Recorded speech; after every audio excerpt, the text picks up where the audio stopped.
Before we begin, if you're drawn to the hidden histories, the forgotten truths, and the stories that history books quietly skipped over, subscribe now, because what you're about to hear was never meant to be remembered. Imagine this. You're a soldier in World War II. Your leg is shattered. Shrapnel is lodged in your chest.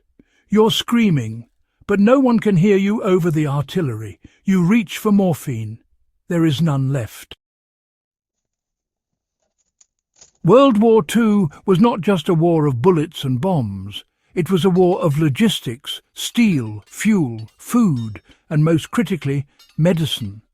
Morphine was the gold standard of battlefield pain relief, fast-acting, powerful, reliable. But by the early 1940s, demand exploded.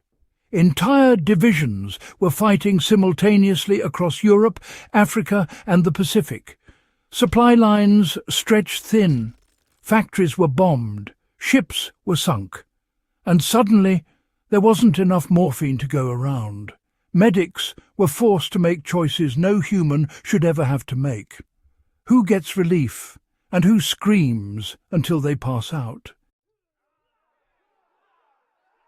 When official supplies failed, unofficial solutions emerged, not approved by high command, not discussed in press briefings, often not written down at all.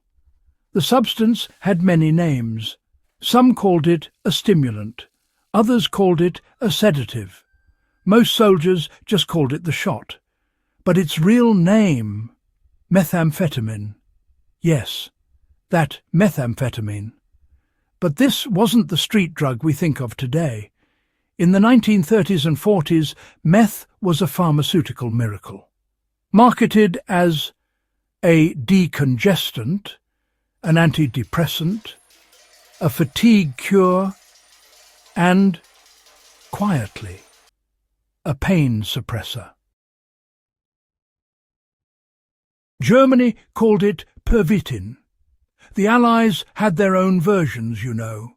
Millions of doses were manufactured. And when morphine vanished, well, this became the fallback. Methamphetamine doesn't block pain the way morphine does. Instead, it overrides it. It floods the brain with dopamine and adrenaline.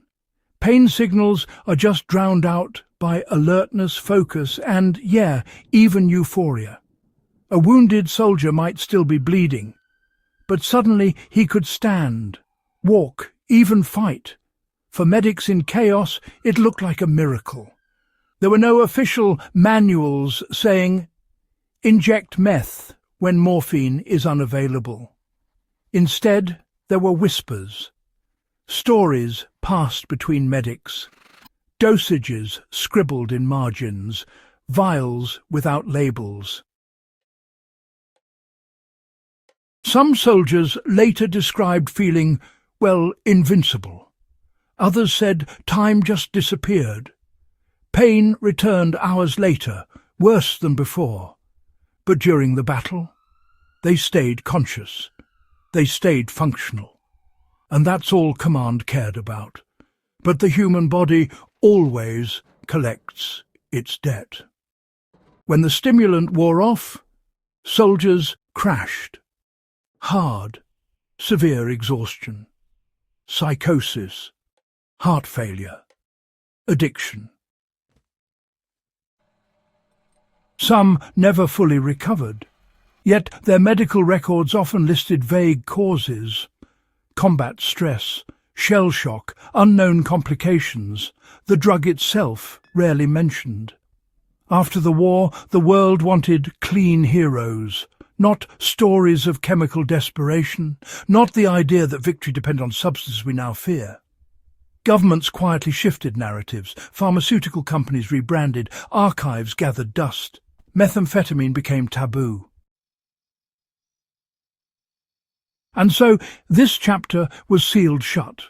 Today we talk about opioids, about addiction, about ethical medicine, but we rarely ask the uncomfortable question, What do you give a soldier when pain relief runs out? The answer in World War II wasn't noble, it was practical and terrifying. So, here's the real question.